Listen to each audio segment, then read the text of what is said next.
Hello mga Bex! Kamusta po? For today's video, gagawa po ako ng tuna sandwich spread. So yan lang po ang ating mga ingredients. Of course, yung mayonnaise, yung tuna, pamintang durog at sibuyas. At syempre, lalagyan din natin yan ng konting asin. So una, maghihiwa lang tayo ng pinong-pinong sibuyas. Dapat kalahati lang ng bote ng mayonnaise ang gagamitin ko. Kaso, naparami yung hiwa ko ng sibuyas. So nilahat ko na siya. Napakadali lang gawin itong palaman na to, kaso ang pinakamahirap gawin ay itong paghihiwa ng sibuyas. Pero syempre mas mapapadali yan kung meron kayong food processor. Pero dahil wala ako noon, pagtsatsagaan ko muna itong manual na paghihiwa gamit ang kutsilyo. Napansin nyo ba, meron akong nilagay na asin dyan sa tabi ng hinihiwa kong sibuyas. Effective pala talaga siya. Kasi nung unang hiwa ko ng sibuyas, sobrang masakit sa mata. Pero after na nilagyan ko ng asin, hindi na siya sumakit.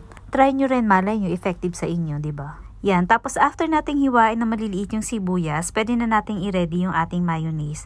Tapos konti lang muna ang ilalagay nating sibuyas. Huwag nyo i-bash yung lalagyan ko ng ice cream ha, panghalo lang yan, hindi ko talaga ilalagay dyan yung ating palaman. So lahat dadaanin natin sa pakonti-konti. So una nilagay ko muna yung isang lata ng tuna, tapos saka ko dinurog dun sa mayonnaise na may sibuyas. Medyo buo-buo kasi yung kanina So next ilalagay na natin yung pangalawang tuna.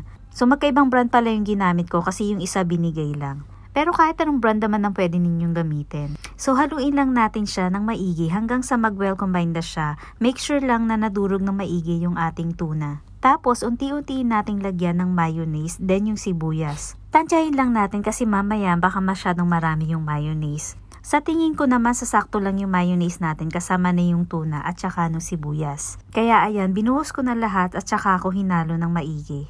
Mukha lang marami yung sibuyas natin pero mamaya pagbuhos natin lahat ng mayonnaise, saktong-sakto lang talaga siya. Saka na natin yan titimplahan pagka naubos na natin yung mayonnaise, pag na-transfer na natin lahat yan. So ayan, pwede na natin lagyan ng paminta, mas maraming paminta mas masarap. Pero syempre pa konti-konti lang yung lagay, kailangan haluin muna natin ng maigi, saka lang tayo magdadagdag. Yan, ibubuhos ko na lahat ng ating mayonnaise, saka natin lalagyan ng asin. Ayan, tapos lalagyan ulit natin ng paminta para mas masarap. So make sure nyo muna natitikman ninyo bago kayo magdagdag ng asin kasi baka mapaalat naman. Kung sa tingin ninyo na halo na siya ng maigi, pwede na nating i-transfer yan sa ating lalagyan. So ibinalik ko lang din doon sa lalagyan ng mayonnaise. O diba napuno din siya. Punasan lang natin yung gilid, saka natin ilalagay sa ref. Tapos yung natira, pwede na nating i-transfer sa maliit na container.